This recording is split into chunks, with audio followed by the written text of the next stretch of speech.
Haleluya. Haleluya. Kwa waliokunywa chai tu. Haleluya.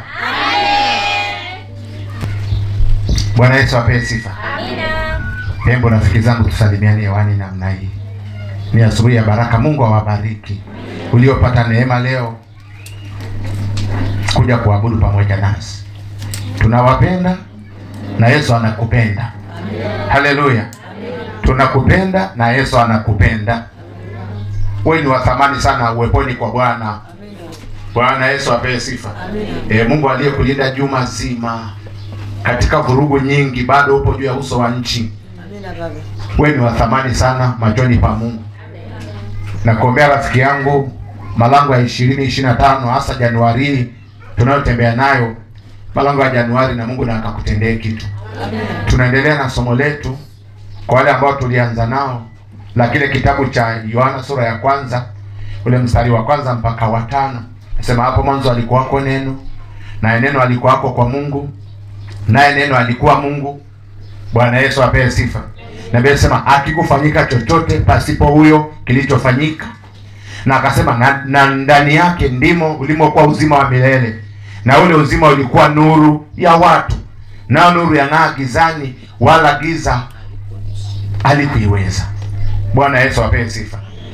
Hapo mwanzo kulikuwa hapo neno, naye neno alikuwako kwa Mungu, naye neno alikuwa Mungu. Neno limewekwa ndani yangu tangu mwaka uanze kwa nguvu sana, neno la kushikilia misingi ya malango ya mwezi wa kwanza.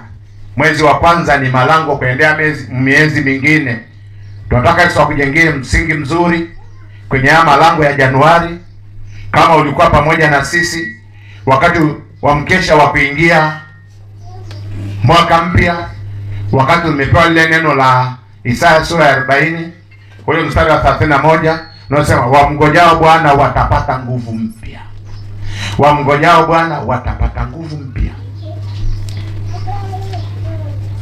Wamngojao Bwana watapata nguvu mpya. Wewe ni mwaka wa kumngoja Bwana upate nguvu mpya.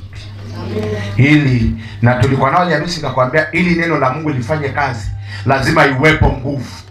Neno likawepo tu, kama hakuna nguvu hilo neno haliwezi likafanya kazi. Haleluya. Neno likawepo tu, kama alijabeba uvuvio, kama alijabeba nguvu ya Mungu ya utendaji, hilo ndio linabaki kuwa andiko. Sasa hatufundisha andiko hapa, tunafundisha habari ya neno lililobeba nguvu ya utendaji. Tunafundisha habari ya neno lenye uvuvio, neno ambalo likiingia ndani yako linaumba kitu. Haleluya. Mbegu ikaendelea kubaki store, hiyo sio mbegu. Mbegu iliyoko store sio mbegu. Mbegu mpaka izae, mpaka iende ipandwe shamba. Ikiendelea kubaki store, kazi nyingine, jambo jingine. Bwana Yesu apewe sifa. Kwa mwanzo kulikuwako neno, naye neno alikuwako kwa Mungu, naye neno alikuwa Mungu. Na Biblia inasema hakikufanyika chochote pasipo yeye. Na nikamwambia hata kile kitabu cha Mwanzo, na kumbushia tu kwa wale ambao tulikuwa nao tusiwaache sana, na hata kitabu cha Mwanzo sura ya kwanza nasema hapo mwanzo Mungu aliziumba mbingu na nchi, na nchi ilikuwa ukiwa tena utupu, na giza lilikuwa juu ya na giza lilikuwa juu ya uso wa vilindi vya maji, na Roho Bwana akatulia juu yake. Nikasema mahali ambapo hakuna Mungu pana roho ya utupu. Mahali ambapo hapana uwepo wa Mungu pana hali ya utupu. Mahali ambapo hapana uwepo wa Mungu pana giza. Mahali ambapo hapana nguvu ya Mungu pameatandwa na roho ya utupu. Sema hapo mwanzo Mungu aliziumba mbingu na nchi, na nchi ilikuwa ukiwa tena utupu. Na Yohana anasemaje? Yohana anatuambia nini? Bwana Yesu apewe sifa. Amen. Sema hapo mwanzo kulikuwako neno, na neno alikuwako kwa Mungu, na huyo neno alikuwa Mungu. Nasema pasipo yeye hakikufanyika chochote kilichofanyika. Kwa mahali ambapo hakuna neno la Mungu hakiwezi kikafanyika kitu chochote. Hata mbingu na nchi Ngoja nikwambie, mbingu na nchi unazoziona zilifanyika kwa neno la Mungu. Mungu asema iwe na ikawa. Mahali ambapo kuna neno lenye nguvu ya uvuvio likitamka huwa linaumba kitu. Hata mbingu na nchi unazoziona vinavyoonekana na visivyoonekanika viliumbwa kwa neno. Mungu alitamka ikawa. Na kuombea rafiki yangu, utakapoomba neno lako liwe na nguvu, ukitamka na iwe. Unapotamka neno, ukalitamka neno liwe na nguvu ya kuumba kitu. Bwana Yesu apewe sifa. Mungu asema na iwe mbingu na ikawa. Na iwe nchi kavu na ikawa. Mungu alitamka kwa neno. Lile neno lilisukuma na nguvu ya utendaji.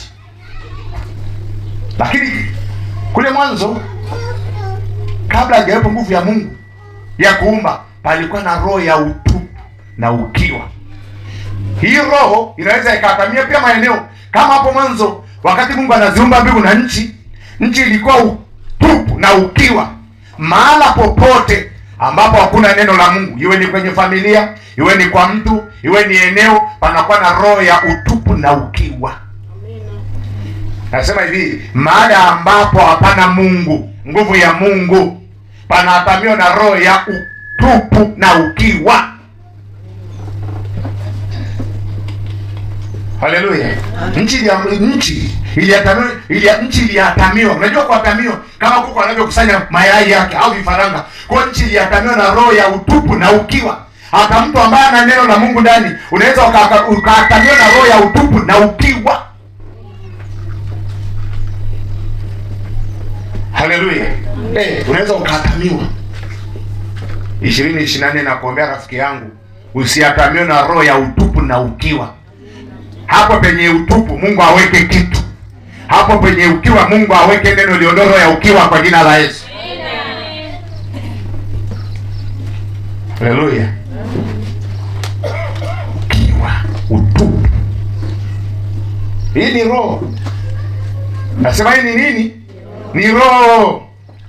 Na nchi ilikuwa ukiwa tena utupu, na giza likawa juu ya uso wa nchi. Kwa hiyo tunakubaliana mahala penye nini? Roho ya utupu.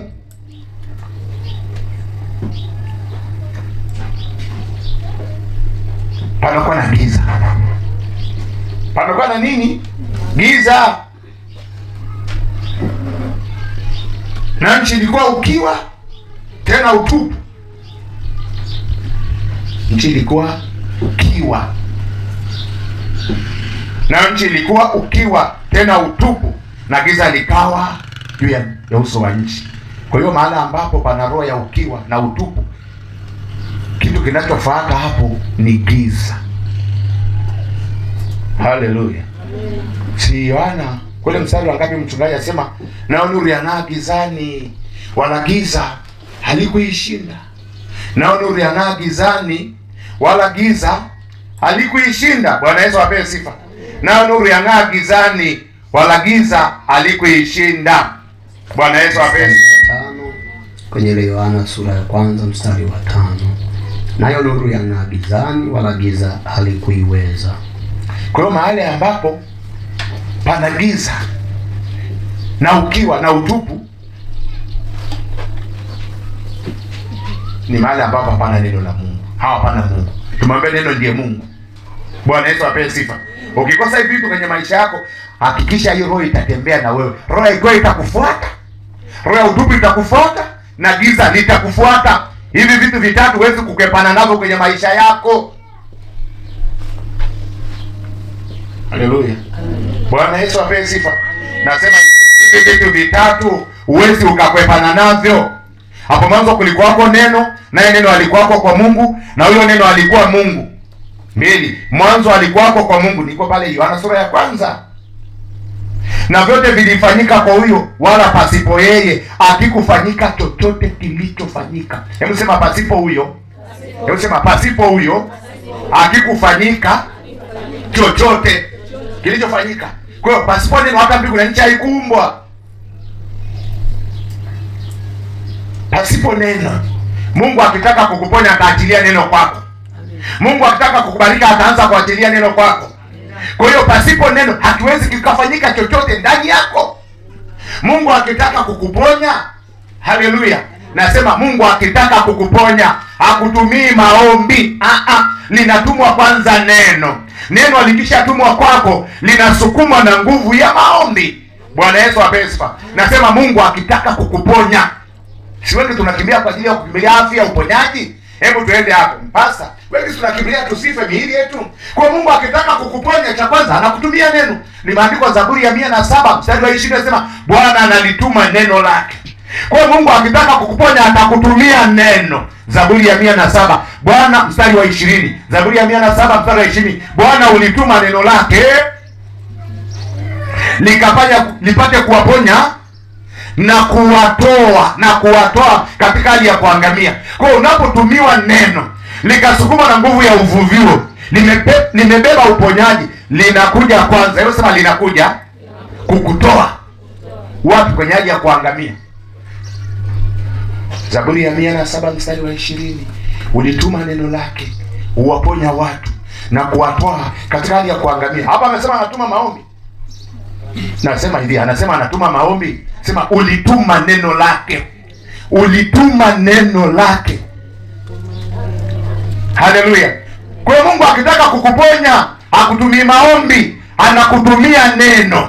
Kwa hiyo unakuja kwenye maombi kutafuta nguvu ili hilo neno linalotumwa liwe na uvuvio, liatilie uponyaji kwako.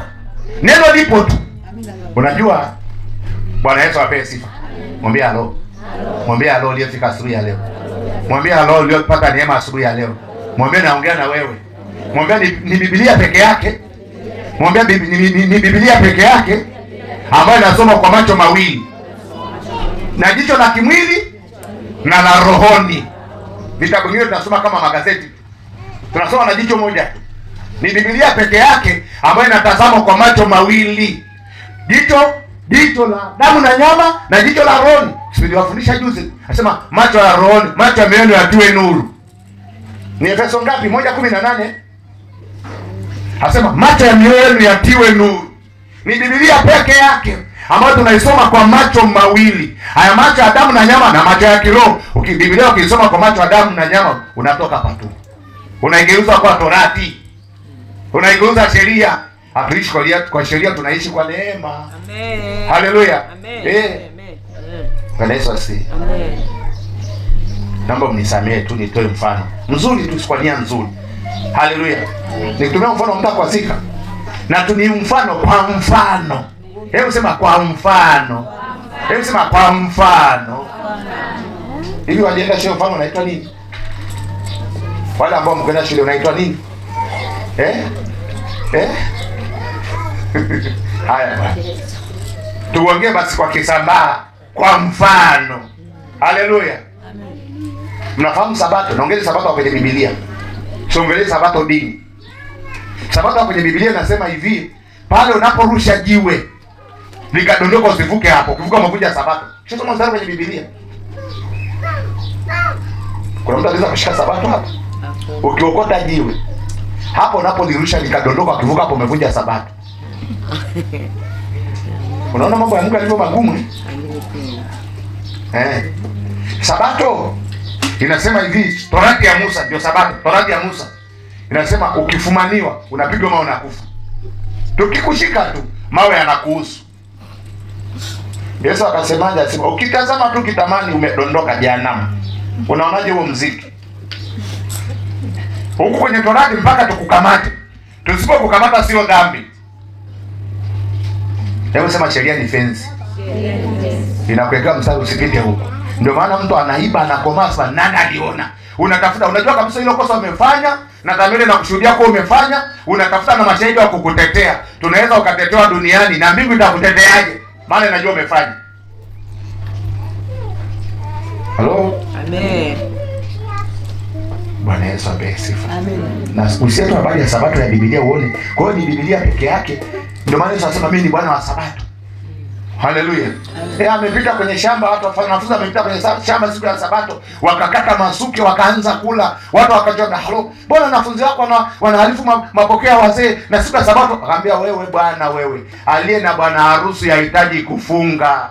Maana yake mimi ndio Bwana wa Sabato. Sasa nikiondoka watafunga." Haleluya. Nasema hivi, ni Biblia inasema ni Biblia peke yake. Biblia inasema andiko linaua, roho anauisha. Haleluya. Andiko kisha linaweza likakuua, lakini roho anafanyaje? Anauisha. Kwa hiyo ukiyachukua kama hayana uvuvio, ni maandiko tu. Ukiyachukua kama yalivyoandikwa, kama hakuna nguvu ya uvuvio, ni maandiko tu. Yanaitwa maandiko matakatifu. Sikufundishi maandiko matakatifu, na kufundisha habari ya neno la Mungu. Amen. Si nimekuchanganya ukachanganyikiwa?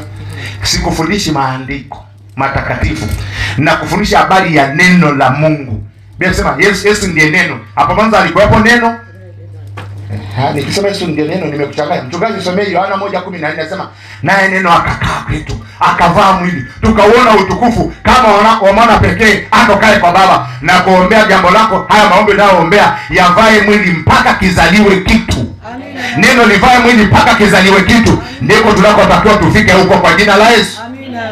Neno livae mwili. Amina. Likizaliwe kitu. Sasa utaka neno ngafunga. Yohana sura ya kwanza mstari wa 14. Maandiko matakatifu ya Biblia yanasema, naye neno alifanyika mwili akakaa kwetu, nasi tukauona utukufu wake, tukufu kama wa mwana pekee atokaye kwa Baba, amejaa neema na kweli. Amen. Nasikia naye neno alivaa mwili. Yesu sema naye neno. Yesu sema naye neno alivaa mwili akakaa kwetu. Kwa hiyo nakuombea neno ambalo alijavaa mwili haliwezi likakusaidia. Tunaenda hatua nyingine. Omba mpaka neno livae mwili, liumbike kitu, kizaliwe kitu kwa jina la Yesu. Neno likaumbika kitu, kikazaliwa kitu, akakaa kwetu. Hebu sema akakaa kwetu. Tukamuona kama mwana wa pekee atokaye kwa Baba, amejaa nini? Neema na nini? Upendo. Neema na nini? Neema na kweli. Amejaa neema na kweli. Kwa hiyo palipo na neno pana neema na kweli. Yesu anaitwa njia, kweli na uzima wa milele. Bwana Yesu apewe sifa. Haleluya. Kwa hiyo mimi sifundishi maandiko, nafundisha nini? Kwa hiyo ni Biblia peke yake ambayo unaweza uiangalie kwa macho mawili. Haya macho ya hivi na macho ya rohoni. Ukipitia kwa macho ya kawaida tu utaona mistari tu. Wewe utaikariri, utaiimba, haikusaidii. Sema Bwana ndiye mchungaji wangu, sitapungukiwa na kitu. Kurudi nyumbani hata ya dagaa una. Pesa, Bwana ndiye mchungaji wangu, sitapungukiwa na kitu. Lakini una upungufu kama wote. Haleluya. Ile neno likivaa mwili, Bwana ndiye mchungaji wangu, likavaa mwili, ninakwambia atakuchunga, utapungukiwa na kitu. Ndicho tunachotaka tuwafundishe watu tufike huko. Neno livae mwili. Bwana Yesu apewe sifa. Haleluya. Nikuongezee kitu kingine kabla hujasogea. Haleluya. Amen. Kwa hiyo neno lipo tu siku zote. Ukilichukua neno kama neno, kama halina nguvu. Naongelea habari ya nguvu. Naongelea habari ya nini? Wewe nafikiri kilichosababisha mbingu na nchi zikaumbwa, lile neno hapo mwanzo Mungu aliziumba mbingu na nchi. Lile neno lilienda na nguvu ya kuumba. Rafiki yangu, asubuhi ya leo, hakuna namna ambavyo unaweza kumtenganisha Mungu na nguvu yake wala utendaji wake. Bwana Yesu apewe sifa. Nasema hivi, hakuna namna ambavyo unaweza kumtenga Yesu na nguvu yake. Hakuna namna ambavyo unaweza kalitenga neno la Mungu na nguvu yake. Bwana Yesu apewe sifa. Zaburi ya 105 mstari wa 4 unasema mtakeni Bwana na nguvu zake. Mchungaji hata confirm Zaburi ya 105 mstari wa 4 unasema mtakeni Bwana na nguvu zake. Litake neno la Mungu na nguvu zake. Takeni Bwana na nguvu zake. Hebu sema mtakeni Bwana. Hebu sema mtakeni Bwana na nguvu zake. Utafuteni uso wake. Kwa hiyo kuna kumtaka Mungu na nguvu zake. Kwa hiyo huwezi ukalitenganisha neno la Mungu na utendaji wake. Zaburi ya 105 mstari wa 4. Takeni Bwana na nguvu zake, tafuteni uso wake siku zote. Amen. Haleluya. Kwa hiyo tunaambiwa tumtake Bwana na nguvu zake. Kama mtu ambaye hivi ni mfano tu, tena anatumia ni mfano tu. Mimi nimekuja niombee lakini sina shida na Yesu. Sasa hebu tusaidiane hapa. Wale ambao wanasoma Biblia. Mimi nataka Yesu niponye, magonjwa yote yaondoke. Halafu wale watu wanaonisumbua kwenye biashara yangu wapige kweli kweli. Wale ambao wananikopera wapige kweli kweli. Ila kumaliza kuwapiga mimi sikuhitaji. Wewe tu nipigie hao wachawi. Alafu unitolee na haya magonjwa yanayonitesa. Wewe ukimaliza tukae mbali mimi na wewe.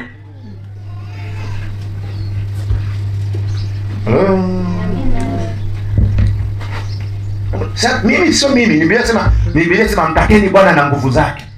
Wewe Mungu niponye tu, naongea Yesu niponye tu. Kazi ya pale msalabani niponye tu, ila msalaba kaa mbali nami. Hebu tusaidie. Hivi inakuaje hii kitu? Jamani, si tuko nataka nihubiri na kufundisha. Hivi inakuaje? Hapa anasema mtake Bwana, kisha taka na nguvu yake ya kukuponya, na anasema unituma neno lake. Wewe nitumie tu uponyaji, ila neno lisije. Neno si Yesu. Wewe tuma tu uponyaji. Bwana Yesu apewe sifa. Amen. Humtampo ukujitengeni. Wewe tuma tu neno. Wewe tuma tu uponyaji. Fukuza magonjwa kwenye mwili wangu, kila mahali na vichomichomi, usiku silali. Fukuza haya madudu yanayonitesa ili usiku nilale. Alafu wewe kaa mbali, usiingie kwenye moyo wangu.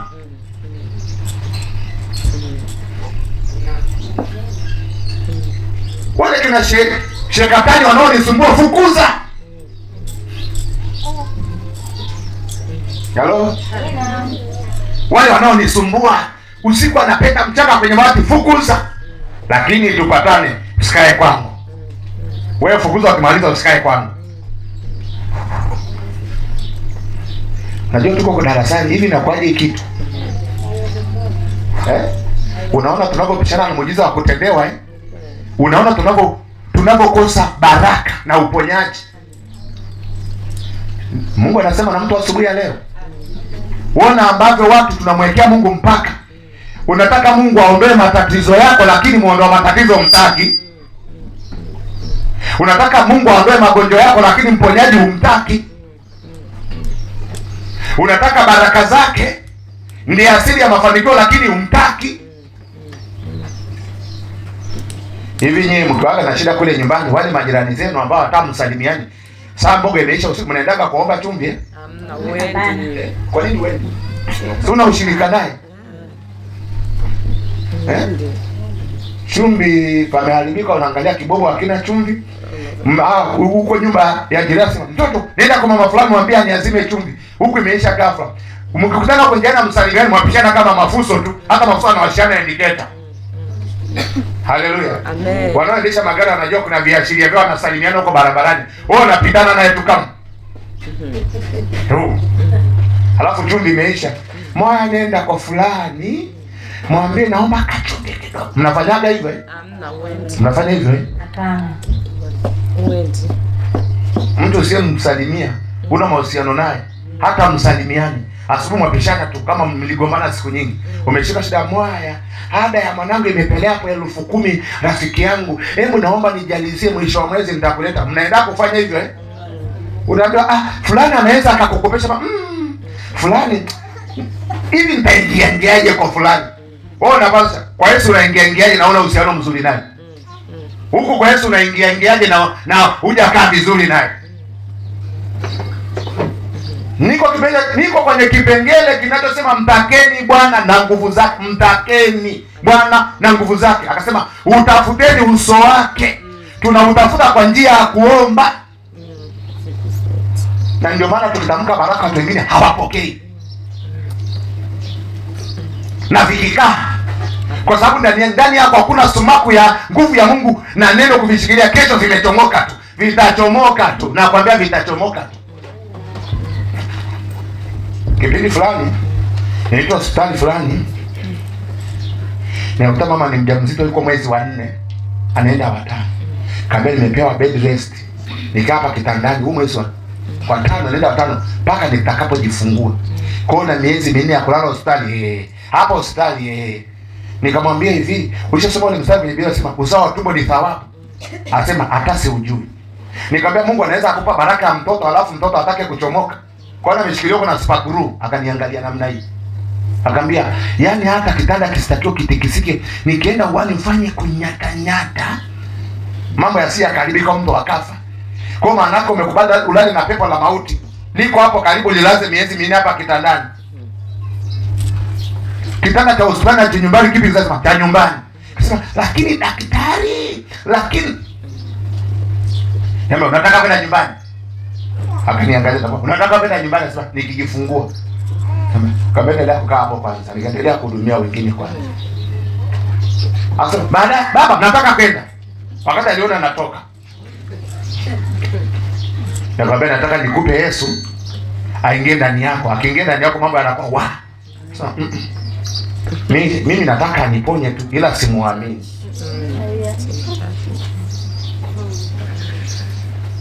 Nataka nitoe tu yani nirudi nyumbani kwangu. Haya mabenzeni nilikuja nao hospitali nikusanye nirudi nyumbani. Ila kukaa na huyu ungekuwa ni wewe unafanyaje? Unamwacha. Yesu apenzi. Mimi nilienda mbali. Kuna kifungo kingine unaofunga ufahamu, usilijue neno hili shetani akuue. Mtu anamnayo fikra yake imepofushwa. Amefunga ufahamu wa ndani na shetani ana kifungo kibaya, maana shetani amemkusudia mabaya hapo mbele. Amina. Bwana Yesu apewe sifa. Amina. Haleluya. Huyo mtu amefungwa, mhurumie mtu wa namna hiyo, ana kifungo kingine amefungwa. Kwa hiyo shetani anajua Yesu akiingia ni mfungwa vifungo. Hicho kifungo kikiingia ataingia Bwana wa uzima. Kwa sababu wewe ruhusu tu uponyaji uingie. Neno likiingia, neno ndio linafanya kila kitu. Nitafukuza hiyo roho na kifungo kitaondoka. Bwana Yesu apewe sifa. Ninakwambia kama kuna wanao kufungaga ufahamu ili Yesu asikutendee, ili usikae na Yesu, hivyo vifungo na vikakatika kwa jina la Yesu. Ukali wako wa vifungo kukatika kwa jina la Yesu. Haleluya. Hivyo vifungo vyofunga ufahamu fikra yako. Unajua Mungu akitaka kuja, kituo cha Mungu cha kwanza kuja ni kwenye moyo wako.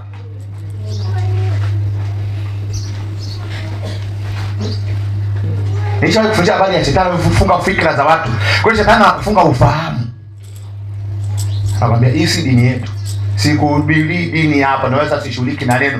Na sishughuliki na maandiko, na shughulika na neno. Hapo mwanzo Mungu aliziumba mbingu na nchi. Na Yohana anasema hivi, na mwanzo anasema nchi ilikuwa ukiwa tena utupu na giza likakabili uso nchi. Kwa hiyo kama una neno, una Yesu, wewe ni mkiwa, ni mtupu na giza totoro ndani yako. Hello? Ni mtu peke yake anaishi katika ulimwengu mbili kwa wakati mmoja. Unaishi mwilini, unaishi rohoni. Hilo ni somo lingine, lakini daka ikusaidie. Ni mtu pekee ambaye anaweza kuishi kwa wakati mmoja dabo. Ukaishi mwilini na ukaishi katika ulimwengu wa kiroho. Kule unako ota ndoto ni ulimwengu wa kiroho. Waweza kuishi mwilini, waweza pia kuishi ulimwengu wa kiroho. Kwa kule katika ulimwengu wa kiroho shetani anaenda na kufunga ndee, anakuleta ulimwengu wa damu na nyama. Ndio maana Biblia inasema mambo ya rohoni yanafasiriwa na watu wa rohoni, watu wenye tabia za mwilini. Sema tabia za mwilini. Sema tabia za mwilini hawezi wakafahamu mambo ya rohoni. Tabia za mwilini. Kwa hiyo shetani afunga ufahamu. Mambo ya rohoni, wewe mambo ya rohoni. Roho ya Mungu akiwa ndani yako, ninakwambia utafahamu mambo ya Mungu. Kama una roho ya Mungu, maana yake kuna roho ya shetani iko ndani yako. Shetani na Yesu wavikaagi meza moja. Ndio mambo ya funga asije akaingia Bwana wa izima ndani yako ikaingia. Anasema nayo nuru yang'aa gizani wala giza halikuiweza. Ninakwambia akiingia ndani yako atakuwa nuru. Giza litakusanya virago litaondoka. Amina baba. Bwana funga mlango. Funga mlango singi. Dini yangu. Sikuhubiri dini. Tuna dini na mapepo kama yote. Tuna dini na majini kama yote. Mwambie zako tuna dini na majini kama yote. Tuna dini na magonjwa kama yote. Nimekuletea Bwana wa uzima. Na nimekuletea Bwana wa uzima anayelituma neno lake lipate kukuponya. Alafu akisha kuponya asema na kukutoa, anakutoa kwenye hiyo dhambi, anakutoa kwenye haya maangamizo, anakuweka mahala salama ambao kituo ni pale msalabani. Ndio niliyokuletea asubuhi ya leo. Bwana Yesu apewe sifa. Yesu akisha kushevu, akisha kuponya sema na kuwatoa. Akuponye tu, anakuponya na anakutoa hapo kubaya, anakuweka mahala salama. Ulituma neno lake nipate kuwaponya watu na kuwatoa. Ukishapona unatoka hapo, unakopigiwa kwa shekatani semnya, anakutoa, anakuleta kwenye ufalme wa pendo lake. Bwana Yesu apewe sifa. Halo. Bwana Yesu apewe sifa. Haleluya. Yesu akikuponya hakuachi tu. Ulituma neno lake lipate kuwaponya na kuwatoa.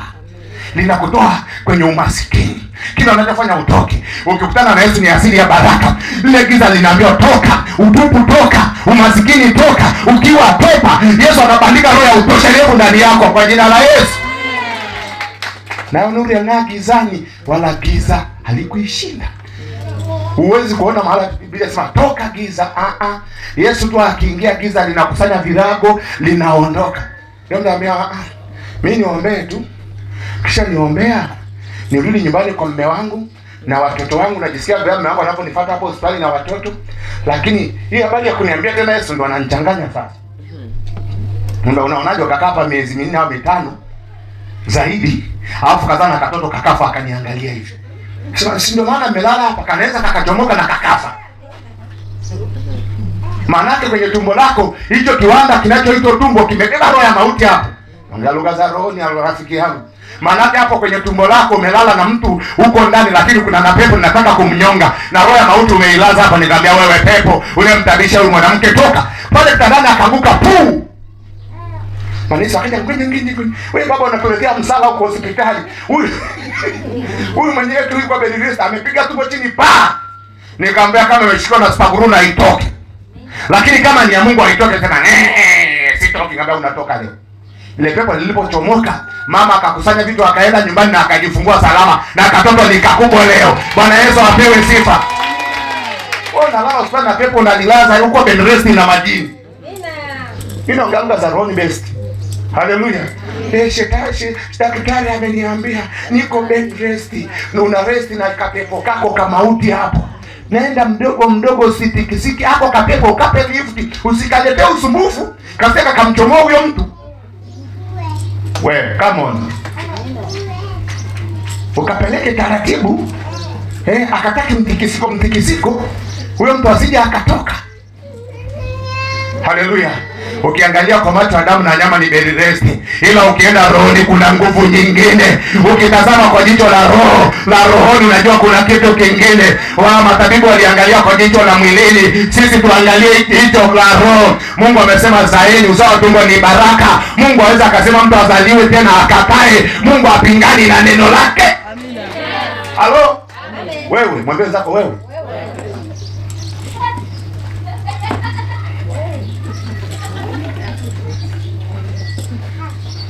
Unakaa, unaambiwa, unatengenezewa matatizo, unaaminishwa, unafuata masharti kuliko. Ushaona watu wanapata shida ya sukari. Shapata kwa shida kidogo na kakataa kwenye maombi ambia usile hiki. Wakati ni maskini unakula vyote. Yeye imeanza kujiambia usile nyama. Usile hiki. Wakati una chochote unafokomea vyote. Uchumi umekuja tu, yale madude yamekuja. Sile hiki. Umewekwa na mipaka. Na kwenye chakula kutoka moja mchungaji alikonfirm ile neno kutoka 23. Nachomeka tu kitu cha faida kwa kutoka 23 mstari wa 26. Anasema hivi, hawa 25 sema Bwana atakiponya chakula chako na kuyabarikia maji yako. Nakwambia hata chakula unachokula kinapaswa kiende na uponyaji kama dawa.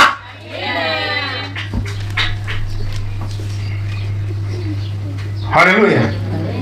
Hiyo kutoka 23 26 hata kwa mwenye kuharibu mimba wala aliyetasa. Na kuna mtu anasema hapa anasema Bwana atakiponya chakula chako. Atakiponya chakula chako na kuyabarikia na maji yako. Hata na maji unayokunywa inaingiza baraka ndani. Hayaingizi mauti ndani. Chakula unachokula kiingizi mauti ndani, kinaingiza baraka ndani. Sasa kwa sababu shetani ametugosha ufahamu, sina ugomvi. Madaktari msinipige. Hiyo ni ya kweli. Haleluya. Mimi naongea Biblia neno linavyosema. Haleluya. Tupaka atatuambia. Kutoka 23:26. Kutoka 23:26 hata kuwepo mwenye kuharibu mimba. Unakaa ndio unasema mstari wa mbele unasema hata kuwepo mwenye kuharibu. Maana yake kuna roho inayoharibu. Kutoka 23:25 nanyi mtamtumikia Bwana Mungu wenu, naye atakibarikia chakula chako na maji yako, nami nitakuondolea ugonjwa kati yako. Amen. Unasikia kitu? Hebu endelea na 26. 26, hapatakuwa na mwenye kuharibu mimba wala aliyetasa katika nchi yako, na hesabu ya siku zako nitaitimiza. Mpaka miaka Mungu atatimiza. Unaona hiyo kitu? Nasema Mungu atakibariki chakula chako na atakuondolea ugonjwa.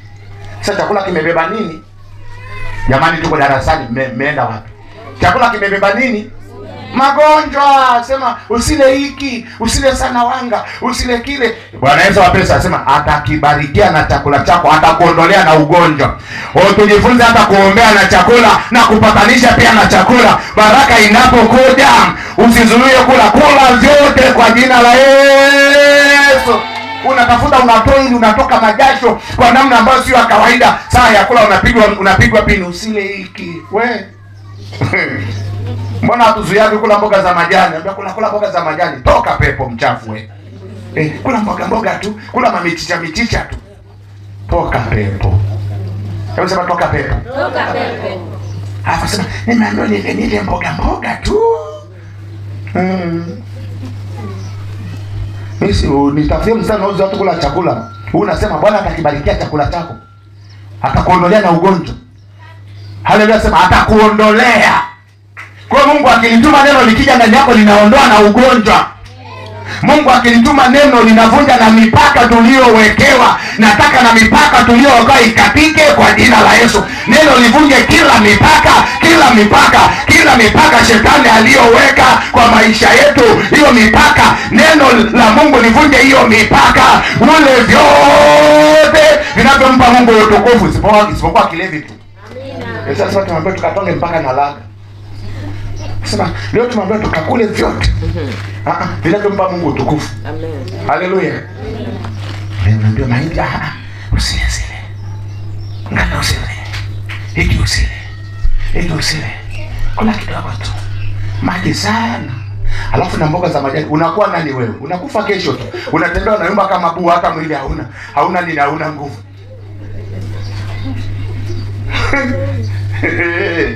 Hebu Mungu atupe kulijua neno, lituponya. Sema ulituma neno lake lipate kuwaponya watu na kuwatoa. Acha Mungu alitume neno lipate kutuponya na kututoa hapo penye maangamizi. Wakati unafanya kazi kwa bidii kabisa, unajinyima, unafunga mkanda, vimechanganya, mbingu zimefunguka, pepo kisukari katinga ndani.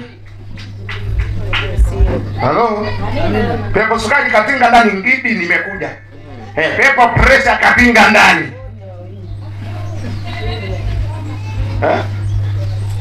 Hata tulijue neno, tuliishi neno, tukilijua neno, Mungu akilituma neno likija na nguvu, litatutoa kule tulikowekwa kwenye roho za maangamizi kwa jina la Yesu. Ulituma neno. Na sasa sema ulituma neno. Haleluya. Amina. Sema kama mguu pande. Haleluya. Utoke mguu pale kama mguu sawa na Yesu. Haleluya. Sikiliza nikwambia rafiki yangu. Kama asema hata kuwepo mwenye kuharibu mimba, jifunze kwa wale ambao ni wajawazito. Kabla hujapata mtoto au umepata mtoto, umesha conceive tu, bandika mkono kwenye tumbo. Sema Yesu, nakushukuru kwa ajili ya uzao umenipa, ni baraka. Shetani hakuna kuharibu kilichoko ndani, na kifunika na damu ya Yesu. Sema huyu ni mtoto nimembeba huku ndani. Hatazaliwa pooza, hatatoka mlemavu, hatatoka mwenye mtindio wa ubongo, si hatatoka kafanywa nini. Unasema naye kila siku, unamsemesha. Huyo ni mtu katika ulimwengu wa kiroho. Usiruhusu shetani akaingia huko ndani akafanya akampiga kanadana kama mpira, mwisho unatoka mtoto nalotembea namna hii. Lazima tulijue neno lisema hata kuwepo mwenye kuharibu mimba. Tunakataa hiyo roho ya muharibu kwenye matumbo ya uzao wa wake zetu, au kuharibu uzao. Amina. Watu wanatembea. Wewe ulikuwa wapi shetani akamharibu huyo mtu? Nafundisha habari ya nguvu ya neno, my friend. Ulituma neno. Bwana Yesu apewe sifa.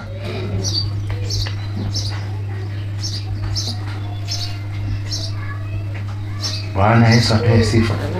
Na kama una mke akawa mjamzito, bandika mkono, salimia mtoto. Salimia kabisa.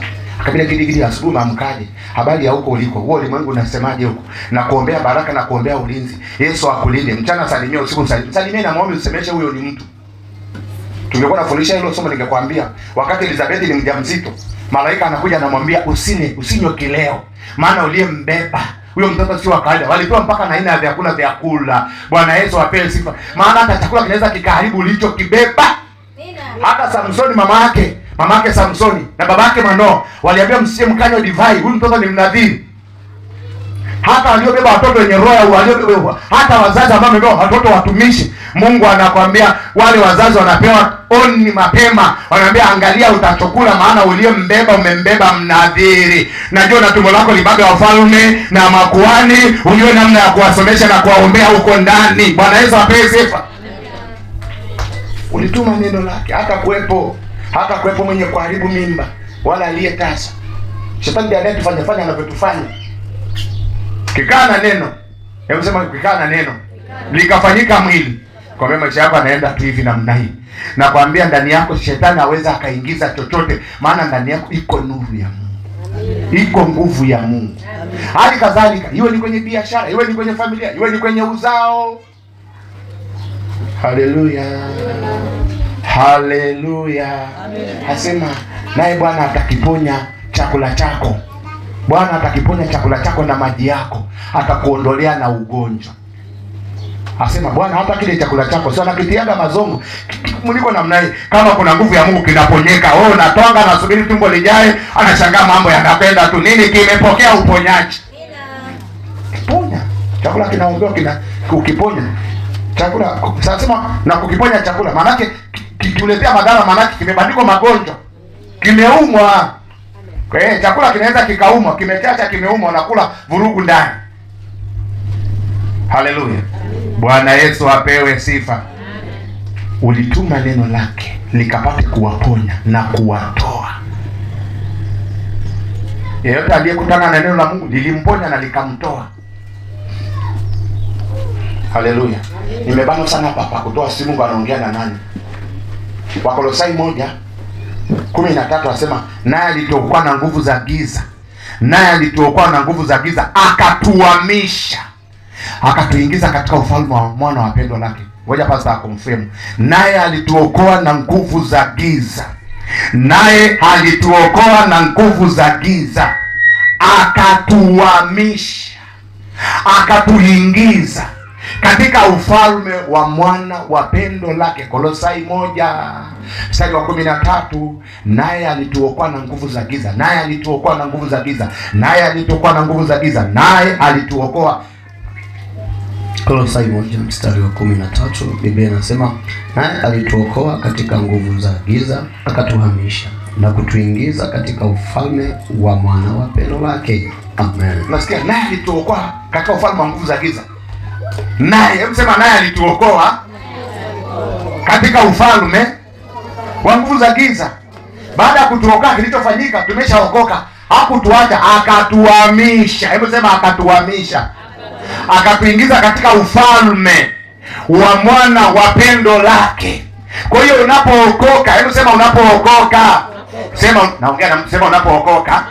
Unapokutana na Yesu, akiingia ndani yako, anakuokoa.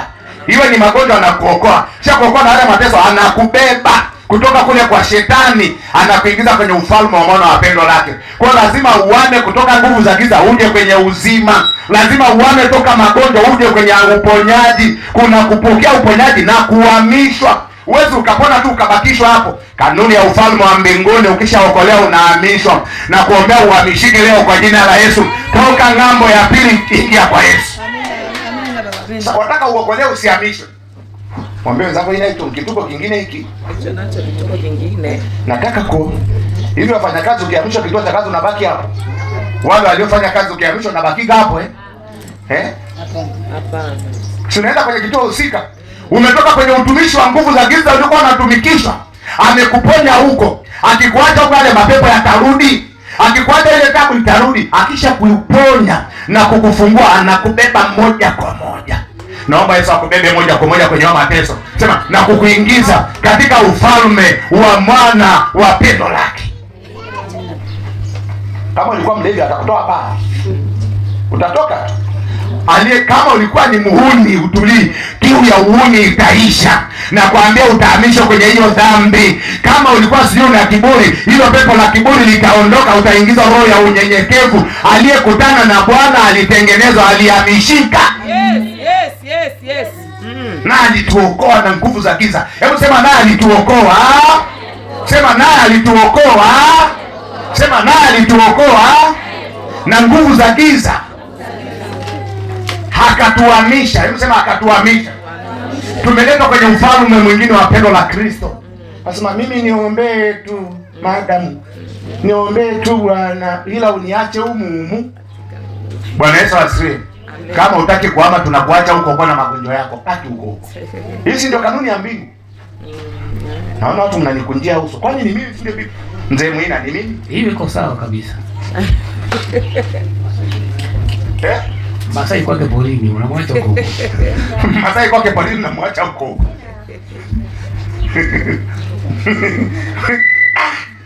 Bwana Yesu apewe sifa. Ukitaka hii ni kanuni inakwambia kanuni ya ufalme wa mbinguni. Na kufundisha hii ni kanuni ya ufalme wa mbinguni. Hii ni kanuni ya nini? Hebu simwambie sasa hii ni kanuni ya ufalme wa mbinguni. Sasa wewe unakuja mwambia Mungu mimi ondoa nguvu za giza ila niache humu baa. Niache hapa karibu na pipa. Wewe fukuza haya magonjwa, niache humu kwenye matambiko na mizimu, niache humu kwenye matunguli. Nikae humu. Halo. Yesu afanyaje hiyo kitu? Ukiona madude mengine anaenda na kurudi ana uhalali. Namna ya kunyima uhalali lazima ukubali kuhamishika. Maroho mengine yanatutesa yana uhalali. Ninakufundisha ili ulijue neno likusaidie. Bwana Yesu apewe sifa. Amen. Mweza hapo unaelewa? Mwambie anakuelea haya. Hao unaelewa? Bwana Yesu apewe sifa. Naye alitokuwa na nguvu za giza. Akatuhamisha. Kwa hiyo ukishaokolewa, sema tu ya kwanza ukishaokolewa. Baba unakuja kuhamisha, unataka utaki uhamisho unakuja. Ukishaokolewa mapepo kwa heri uhamisho unakuja. Mwambie wenzako uhamisho unakuja. Lazima utoke Misri hata kama umekaa. Usalama wako ni kwenda Kanaani. Ukibaki Misri Farao kuachi. Sasa wakibaki Misri Farao nao tu. Mizigo inawahusu. Kutengeneza chokaa kuna wahusu. Kuchoma matofali kuna wahusu. Mapepo yanawahusu. Magonjwa yanawahusu. Mapigo yanawahusu. Ukibaki Misri hauko salama. Usalama ukishaokolewa safari kwenda Kanaani. Fungasha kila kitu, uhamisho umekuja. Wapenda nchi ya ahadi iliyojaa asali na maziwa. Bwana Yesu apewe sifa. Haleluya. Asubuhi ya leo safari ya moja kwa moja kuvuka Jordani. Vuka Jordani yako na Bwana asubuhi ya leo. Nasema ukawa ni mwaka wa kuvuka na Bwana. Ukawa ni mwaka wa kuvuka toka mateso. Ukawa ni mwaka wa kuvuka toka roho za magonjwa. Ukawa ni mwaka wa kuvuka toka roho ya laana na umasikini. Uende Kanaani yako kwa jina la Yesu. Mwaka wa kuvuka. Ukihamishwa kivuko kinakuhusu rafiki yangu. Kuvuka kuna kuhusu. Kama unataka uishi maisha ya amani, kuvuka kuna kuhusu.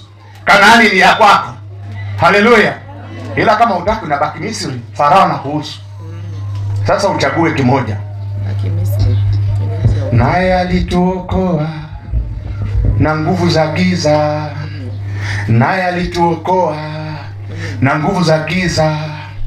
Naye alituokoa na nguvu za giza. Na ametuokoa na roho za magonjwa. Na ametuokoa na hali ya umaskini, hali ya utupu na ukiwa. Yesu ametuokoa naye. Anataka tuweke kwenye nchi ambayo ina utoshelevu. Nasema wewe niacha hapa. Nasema wewe niacha humu bed rest humu. Wewe omba tu. Halo?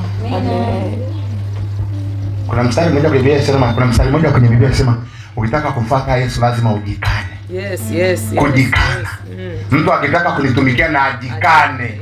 Ajituke msalaba wake. Anifuate kila siku. Pastor, confirm hilo neno. Hawa watu lazima wajikane bwana. Lazima ujikane. Kama ujikane na ndugu.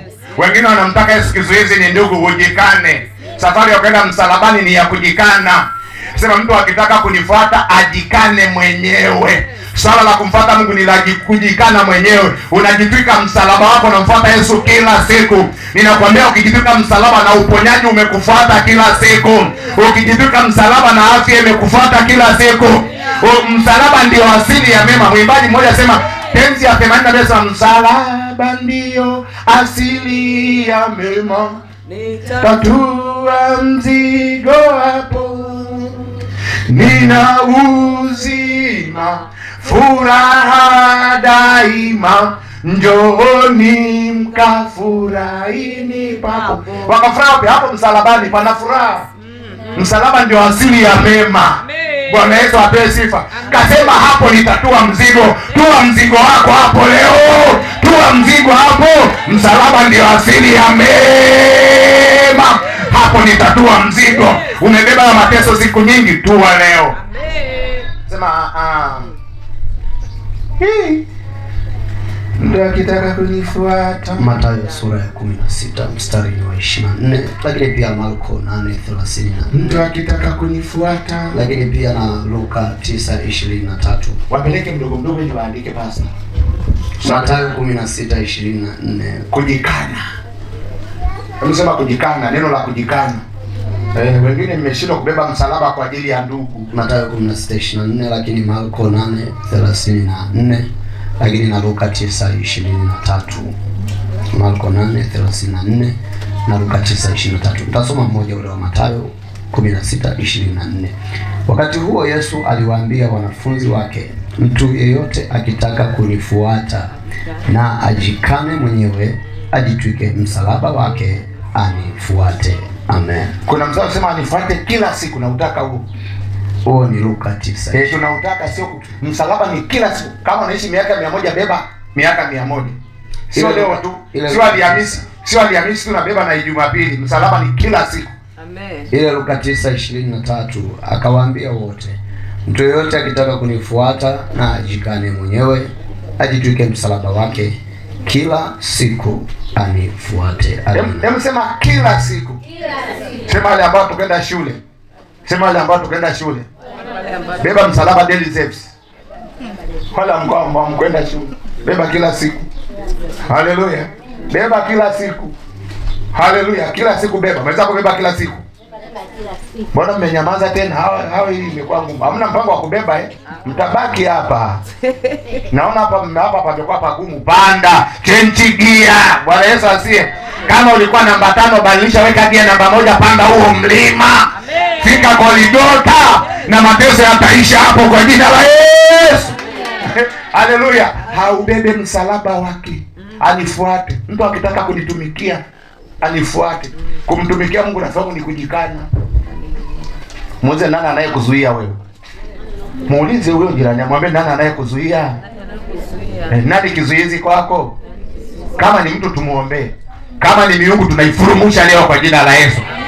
Haleluya.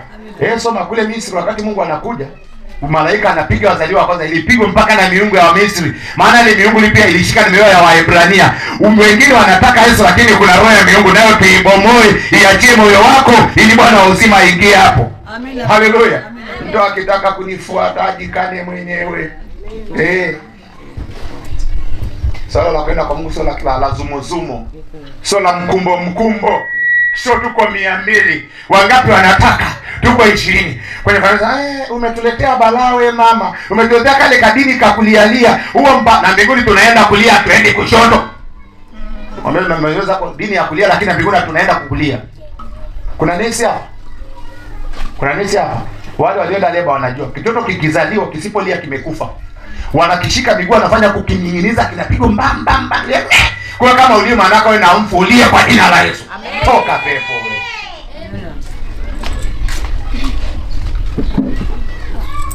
Halo. Kitoto kinazaliwa kinafanya kuning'inizwa, nimeangalia, kinafanya kuning'inizwa, kinapigwa pu. kinapigwa hapa kwenye mbombo, wanatafuta nini? Pumzi ipo. Ukiona ulimi, maana yake ndani yako umekufa, wewe ni marehemu tu, utandani kilisha kufaga siku nyingi. Naongea lugha za roho wewe, kwa hiyo wewe huu mwili wa kula matonge wewe umeupiga na makeup umeng'aa, lakini moyoni ulishakufa siku nyingi. Wewe maiti ya siku nyingi, miaka mingi, unanuka tu rohoni. Umetuletea dini ya kulialia hapa. Tangu lini mfu akakaa na watu wazima?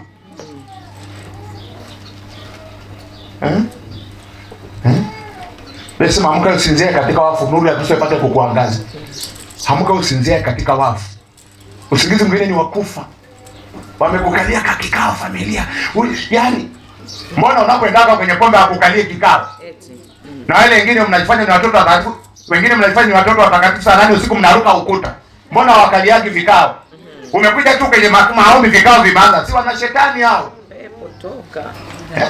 Hivi na leo ninachofundisha leo. Ulipoanza tu kuja kwenye maombi ameanza kupiga kelele mji mzima. Kile kipindi ambacho unabadilisha vidumu na vidonga kila mtaa hawasemi. Nakwambia umeacha vidumu na vidonga, umeacha kwenda michepuko na divert, umerudi madhabahuni wanapiga kelele. Wewe sana kwa sahihi zangu. Wewe ulikuwa unakuja saa 8 nyumbani ni hivi. Njia yote ujui. Bwana Yesu yuko wa penzi wangu rafiki. Njia gani hata na njia aliyoenda uijui. Sasa umeijua njia wanapiga kelele. Wewe bwana, mwambie wewe bwana.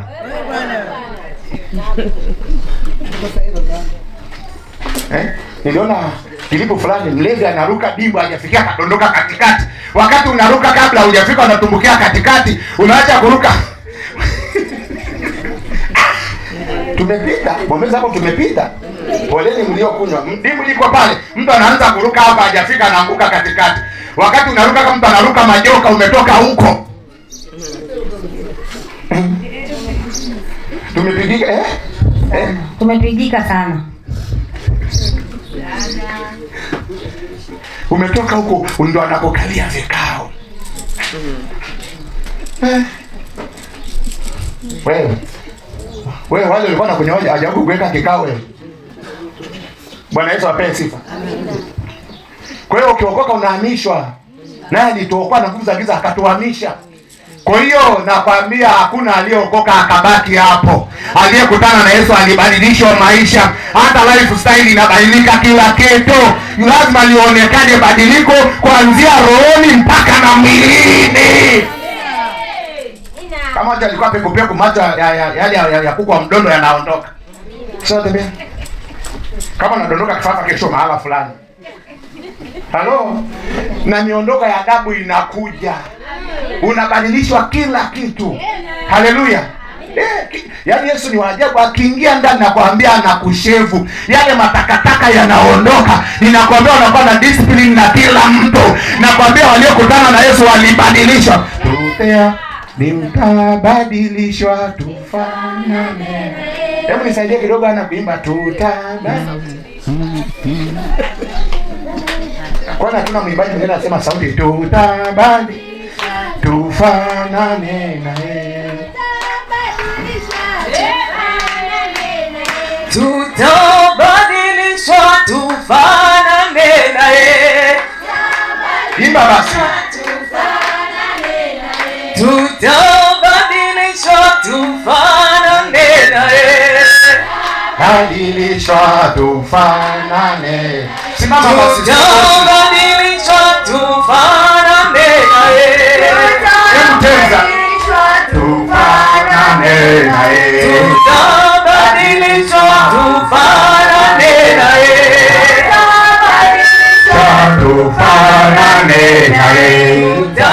Badilishwa tufanane naye.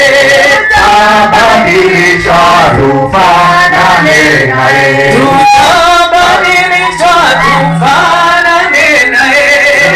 Tutabadilishwa tufanane naye. Tutabadilishwa tufanane naye. Tutabadilishwa tufanane naye.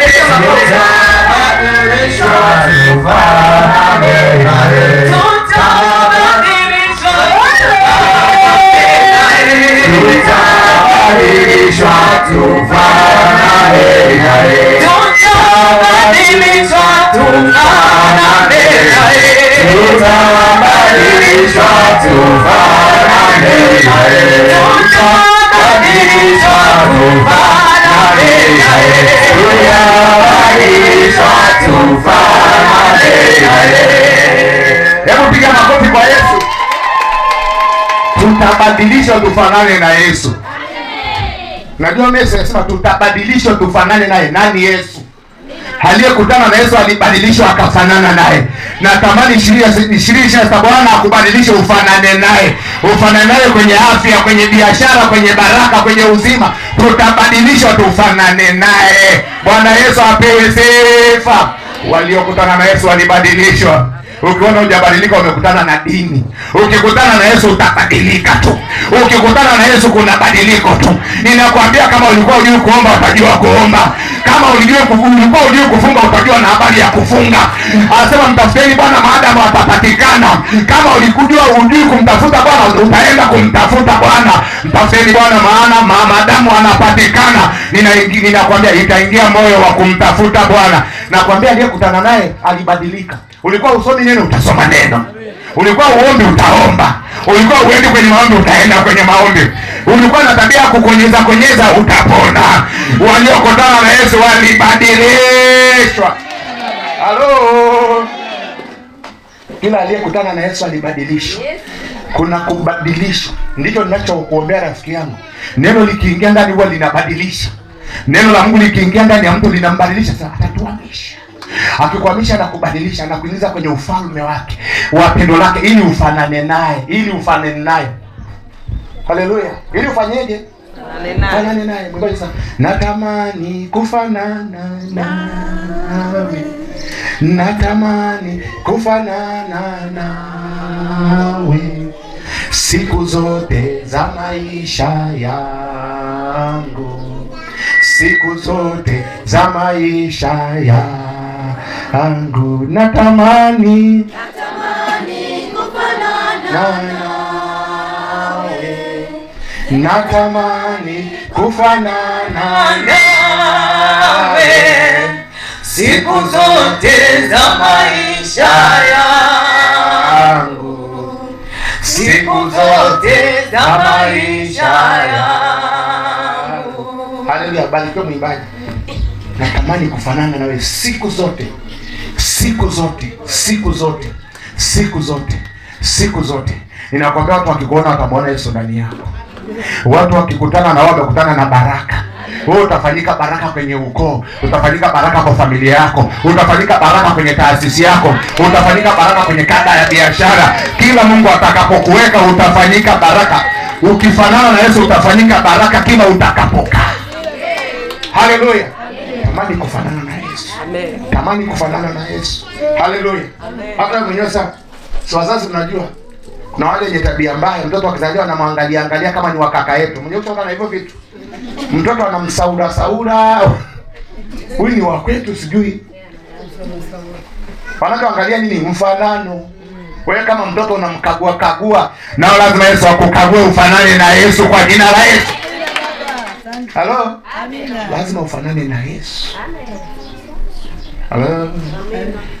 Amina. La. Wakorintho wa pili sura ya 4 mstari wa 6 tuishie hapo leo. Tutaendelea siku nyingine. Wakorintho wa pili atasomea mchungaji. Wakorintho wa pili sura ya 4 mstari wa 6.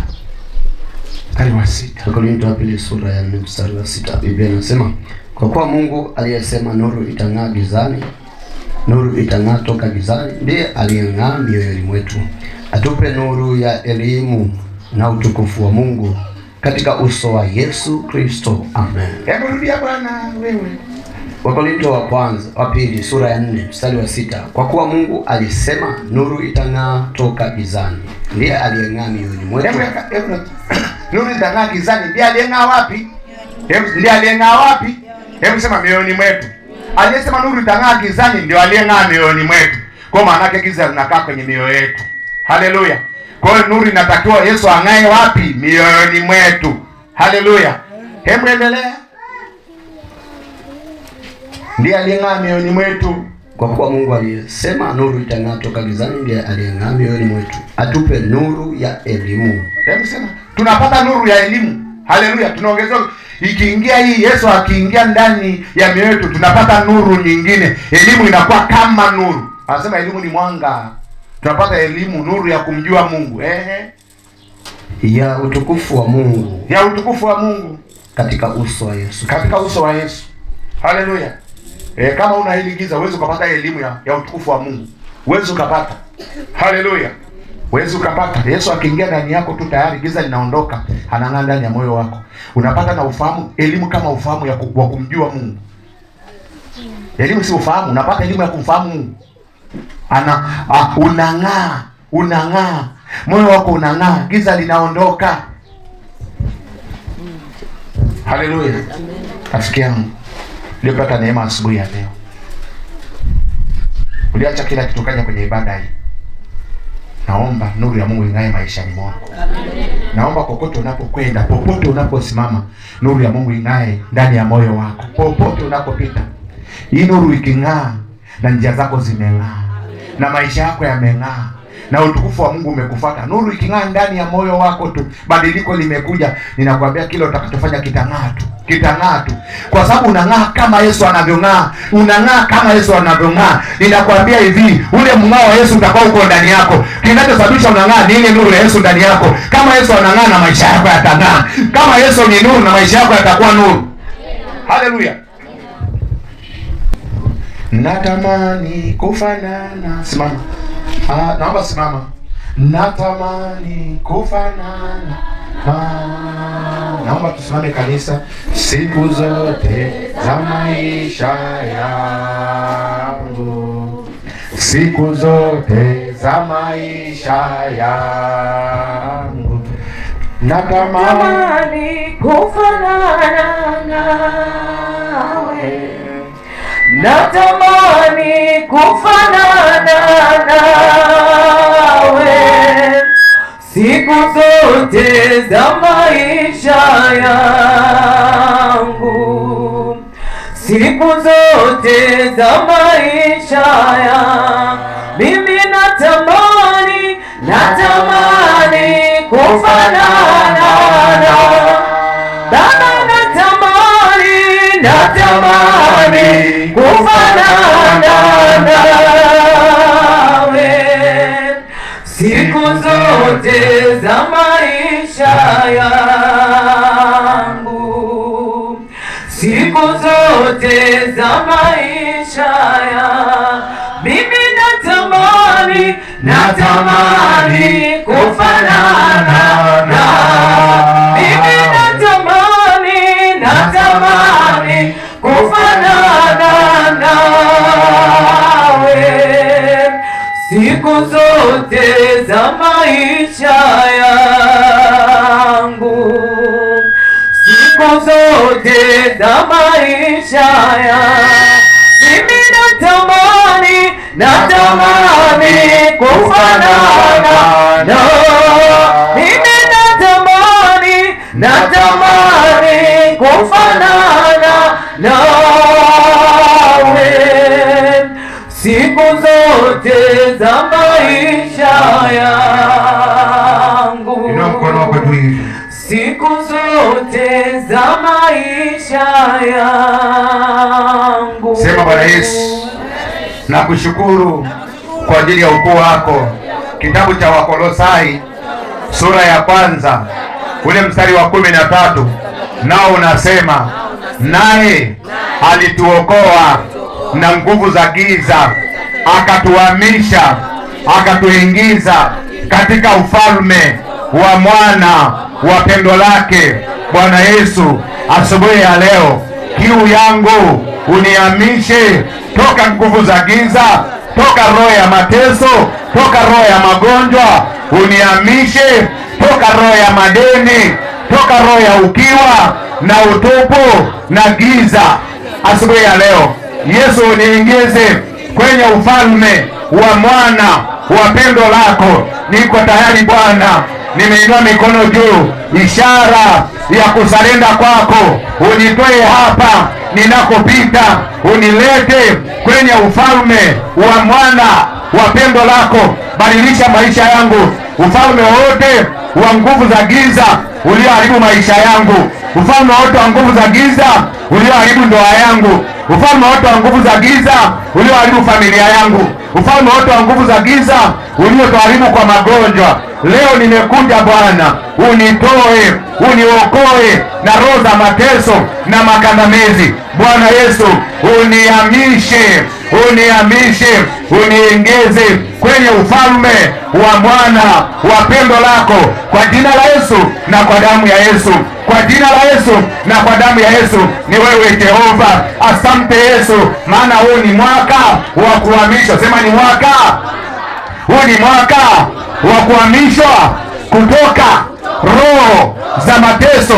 Huu ni mwaka wa kuhamishwa toka roho za vifungo vya nguvu za giza. Huu ni mwaka wa kuhamishwa toka roho za laana na ukiwa na utupu na umaskini. Baba, nimekuja kwako, ung'ae ndani ya moyo wako, ung'ae ndani ya moyo wangu. Neno lako Yesu liingie ndani yangu, ili Yesu ung'ae ndani ya moyo wangu, ung'ae ndani ya moyo wangu. Kila giza la dhambi, giza la nguvu za giza liondoke. Sema liondoke.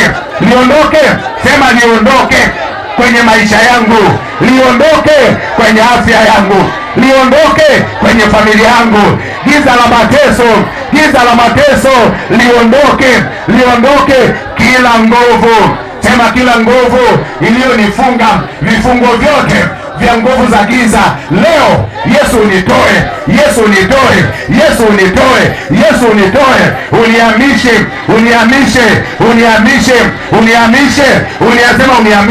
uniingize kwenye ufalme wa mwana wa pendo lako, wa mwana wa pendo lako, kwa jina la Yesu na kwa damu ya Yesu, kwa jina la Yesu na kwa damu ya Yesu. Yesu akuhamishe na kuombea uhamishwe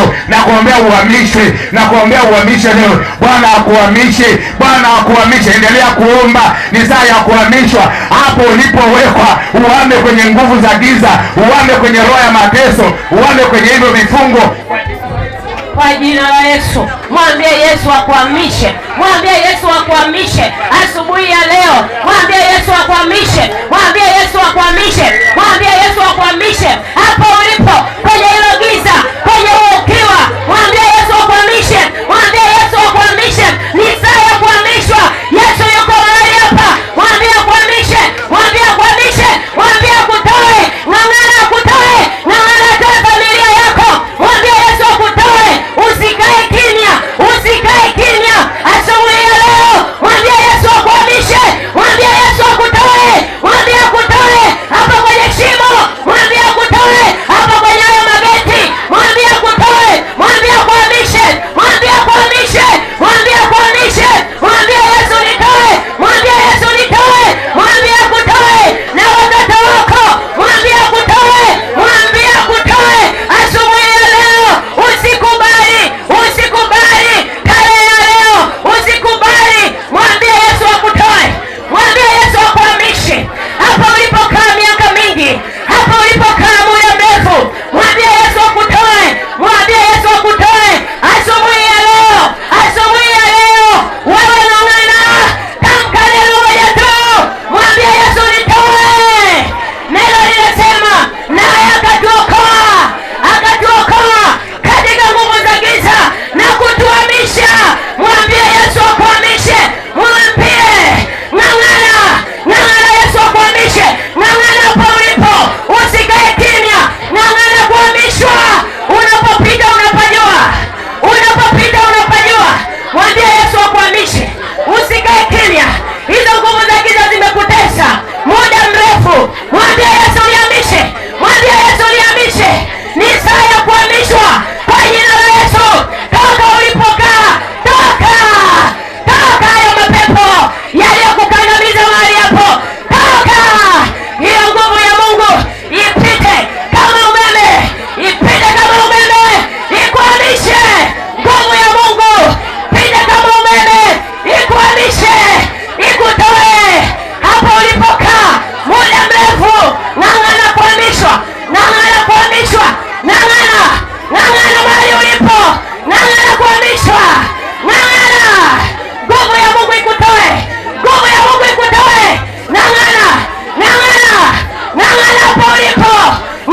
pepo, toka, toka, toka kwa jina la Yesu, toka kwa jina la Yesu, toka kwa jina la Yesu, toka, toka,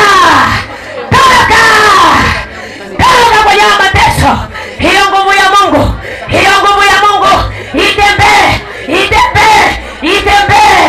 Hiyo nguvu ya Mungu tembea kwa watu hawa, tembea, tembea, tembea.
ya kutolewa, ya kuvushwa, ya kuvushwa kwa jina la Yesu, kwa jina la Yesu, kwa jina la Yesu.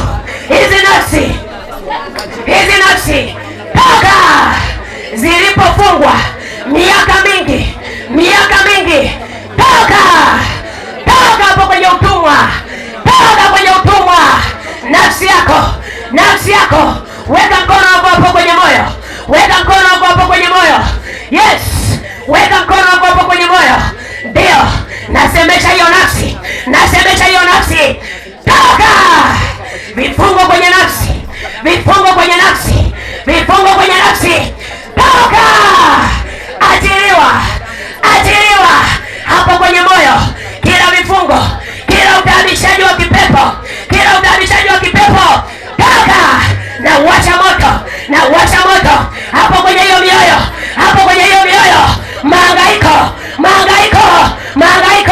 roho za mahangaiko, toka kwa jina la Yesu. Roho za mahangaiko, toka. Kukosa utulivu, haya haraka, toka. Hizo presha za kipepo ndani yako, toka. Presha za kipepo, haya, ni saa ya kuachia. Ndio, ni saa ya kuachia, toka. Mahangaiko kwenye moyo, rapasaka, toka.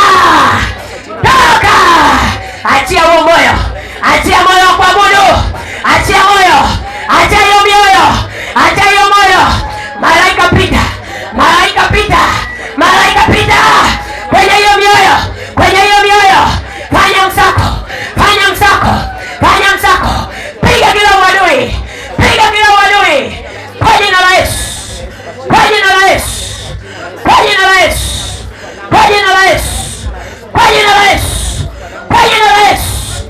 jina la Yesu.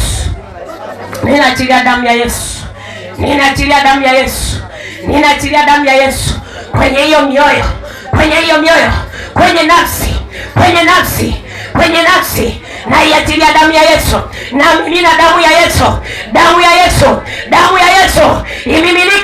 imimilike hapo kwenye hiyo mioyo, yenye ugumu kama mawe. Damu ya Yesu imimilike kwenye hiyo mioyo,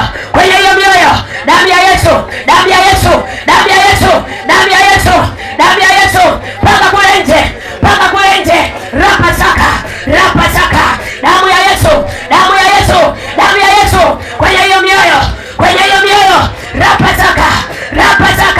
rapasaka, damu ya Yesu. Hiyo mioyo ipokee kuhuishwa, pokea kuinuliwa, rapapapapasaka. Hiyo mioyo pokea nguvu ya kumpenda Mungu, pokea moyo wa kumpenda Mungu, rapasaka,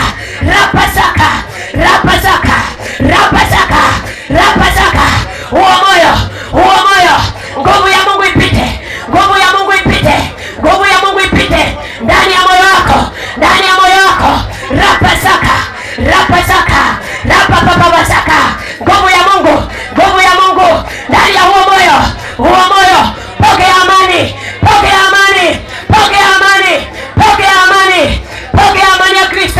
Pokea amani ya Kristo, toka kwenye taabu, kwa jina la Yesu. Amani ya Kristo itawale ndani ya hiyo mioyo, tangu sasa. Amani ya Kristo tawala kwenye hiyo mioyo, tawala kwa jina la Yesu.